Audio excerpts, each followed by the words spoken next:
बाबूजी नहीं कमाई है तो घर में नून होई ना तेल होई, बुझला लो।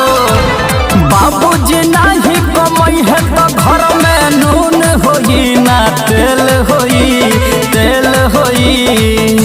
लइका फेसबुक पर स्टेटस का लगावता ये भैया, आज जेल होई कल बेल होई, परसों से उहे खेल होई।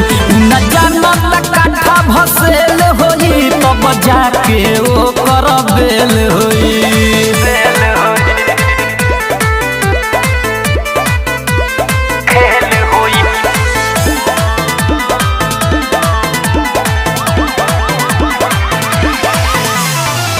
खाली झारे ही पीला मसाफा भइल बानी काम नाही काम धाम घरावा के करे ए हो।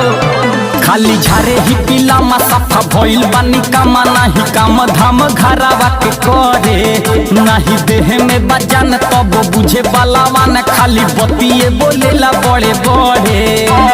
गिरे लगी जब पीठ पलाठी तो सुनला बहुत झमेल होई, झमेल होई। अरे हाल है बाप मरले अनहरिया में बेटा के नाम पावर हाउस। आज जेल होई कल बेल होई, परसों से उहे खेल होई। न जानत काठा भसेल होई तब जाके वो कर बेल होई।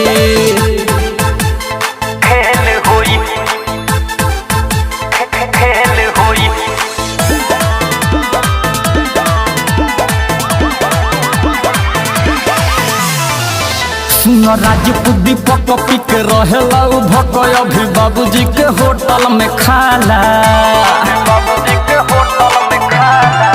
सुनो अजय दीपक पिक रहेला भक अभी बाबूजी के होटल में खाला। लकी राजा हो बताव तने तू ही समझाव, बिना बतियों के करेला हाला।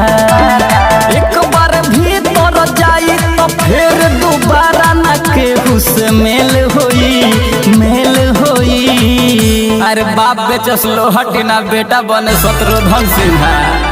आज जेल होई कल बेल होई, परसों से उहे खेल होई। न जानत काठा भसेल होई तब जाके वो कर बेल होई।